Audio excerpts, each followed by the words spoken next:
À quelques mètres de chez moi, nous sommes cambriolés. 3 motos. Sur chaque moto, il y avait 3 personnes. Et parmi les 3 personnes, il y avait un habillé en phare d'essai qui portait l'arme. Donc, on va se retrouver en face de 3 porteurs d'armes, 3 habillés en PNC et 3 civils. On va nous dévaliser tout ce qu'on avait. Et ça, quand on a essayé d'enquêter, on a essayé de documenter, on a rencontré que l'insécurité grandissante dans la ville de Goma est causée par la présence de militaires, la présence des porteurs d'armes dans des suites de déplacés.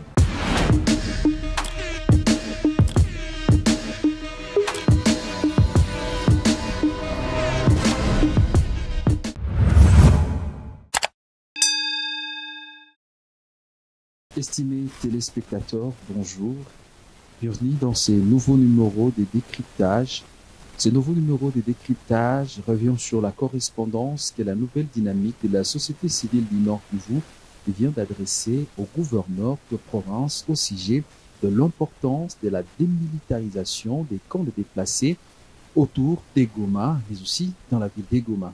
Pour en parler, nous recevons sur ce plateau les présidents de ces structures au niveau de la province du Nord Kivu, Messieurs Mironi Germain, bonjour.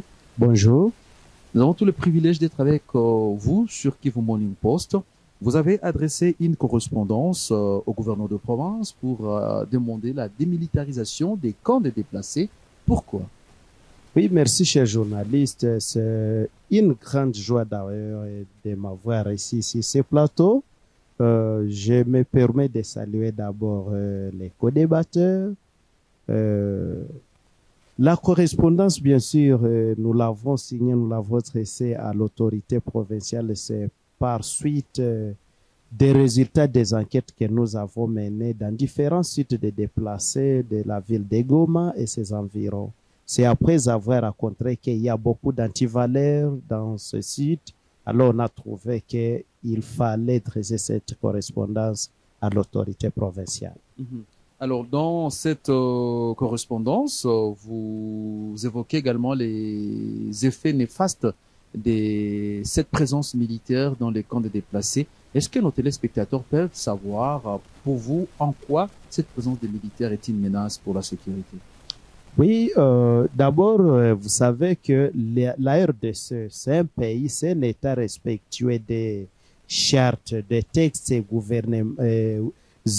internationaux, tout comme nationaux, gouvernementaux, tout comme internationaux, comme je l'ai dit. Alors, la charte que régit les chasseurs, ça stipule que la présence des porteurs d'armes dans des sites de déplacés, c'est prohibé. Alors, ça violerait donc les droits de déplacés, pourquoi pas les droits de réfugiés. Mais ici, cette fois-là, nous allons parler d'abord des déplacés internes, les cas de déplacés internes. Alors, nous avons remarqué que les ports d'armes dans ce site nuisent forcément à la liberté de circulation, à la liberté d'expression de ces déplacés. Les déplacés de guerre étant d'abord marginalisés, victimisés, ils ont été obligés de quitter leurs milieux respectifs. Ils se retrouvent dans des sites de déplacés. Mais alors la présence de ces militaires, encore de militaires non contrôlés, les militaires inconnus, ça nuit toujours à leur liberté. C'est pourquoi, en tout cas, nous, on raconte que c'est impeccable, que la présence d'armes, des munitions, la présence de personnes porteurs d'armes se trouverait dans des sites de déplacés. C'est toujours en violation des chartes. Alors, parlons d'une autre question parce que nous sommes dans une période de guerre, parce que on le sait bien que les entités telles que Saké ou les environs de Saké, Chacha, Keroche sont sous le feu de l'ennemi et cela comporte une menace pour les camps. Alors, imaginez-vous, si aujourd'hui on décide de chasser tous les porteurs d'armes de ces camps, qui va protéger les déplacés? Merci beaucoup. Ça, c'est une question trop pertinente. Oui, l'existence des hommes porteurs d'armes dans des sites de déplacés, on ne manquera pas à signaler que c'est prohibé. Alors, bien sûr, nous sommes dans une période très critique, dans une période très cruciale où l'ennemi serait à quelques centimètres de la ville de Goma. Je dirais que l'ennemi est déjà dans la ville. Les sites de déplacés, c'est toujours entouré de l'ennemi. Moi, je ne trouve pas bon de dire que nécessairement les porteurs d'armes doivent se retrouver dans des sites de déplacés pour sécuriser ces déplacés. Non, non, non, non, non. Moi, je voudrais interpeller d'abord nos FARDC. Ils doivent restaurer l'autorité de l'État. Donc, moi, je trouve que telle que la charte qui régit les ACR stipule que dans des sites de déplacés, il doit y avoir, donc quand je parle de l'autorité de l'État, il doit y avoir les services de renseignement, il doit y avoir la police qui ne doit pas aussi circuler avec des armes à feu et des munitions. La police doit être à proximité, à côté, à quelques mètres, et pourquoi pas à quelques kilomètres de ces sites de déplacés. Voilà un peu. Alors, pour peut-être avoir une idée assez panoramique, parce que si on parle par exemple le camp de Lushagala, il y a cette présence militaire qui est là-bas, et également la présence des réservistes qui est là-bas. Est-ce qu'il y a des cas de vol et d'intimidation que vous avez recensés, vous, en tant que société civile? C'est ça les mobiles de cette correspondance. Nous, on a remarqué que d'abord, la présence de ces porteurs d'armes qui sont dans ce site, donc ces porteurs d'armes sont des inconnus, voyez-vous. Les Wazalendo, que nous appelons des réservistes, bien sûr, ils ont fait un travail de titan. Ils ont bossé à côté de nos FARDC. Moi, je ne vais pas négliger leur travail. Je salue leur bravoure. Je salue les bravoures de notre jeunesse.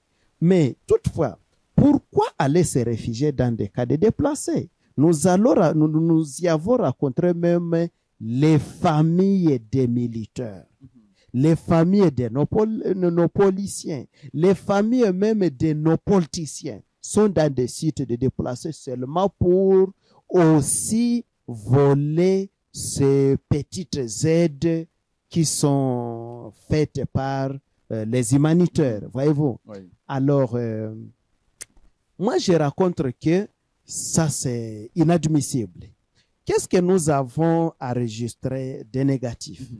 On a rencontré que ces éléments, que ce soit les Wazalendo, que ce soit les inconnus, que ce soit ceux-là qui sont vêtus en tenue FARDC, en tenue PNC, ils sont porteurs d'armes mais vêtus en civil, ils nuisent à la liberté de ces civils, de ces déplacés. Dans quel sens? Vous allez rencontrer des pillages. Nous avons à Roussaï, on a pu enquêter des cas de pillage, puis tuerie. Il y a eu des réfugiés qui ont été exécutés, une maman et un papa. Cette maman, on va la rencontrer dans sa boutique en train de vendre ces articles à 19h. On pille tous ses biens, puis on l'exécute. Voyez-vous ça? Ce sont des porteurs d'armes qui sont dans Oui. Ces papas aussi, il se promenait à quelques mètres de chez lui. Vers 19h37, il rencontre les porteurs d'armes, mais habillés en tenue civile. Ils l'ont intimidé. Ils ont ravi les téléphones, une somme, mais aussi ils ont exécuté ses papas. Nous laissons ces cas. Nous partons à Mugunga 2. Là aussi, on a enquêté un cas de tuerie.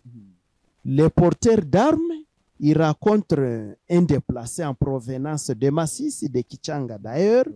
On l'exécute aussi dans sa petite maisonnette. Nous montons vers Kanyaruchinya. Nous sommes à Kanyaruchinya. Nous avions pu enregistrer les cas d'indiscipline de la part des Wazalendo. Les Wazalendo, quand ils jouaient avec leurs armes, ils ont réussi à exécuter un papa.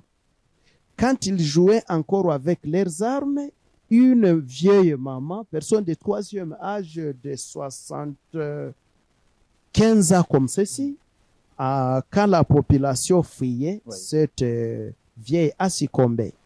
Vous êtes sans ignorer les cas d'ici à Kilijjiwe. Les cas les plus récents, ce sont là les indisciplinés au Wazalendo qui jouaient entre eux-mêmes avec les fusils. C'est la sœur qui succombe. Nous descendons vers Bulengo. Voilà. Quand nous arrivons à Bulengo, on parvient, les Wazalendo, ils parviennent à exécuter un motard.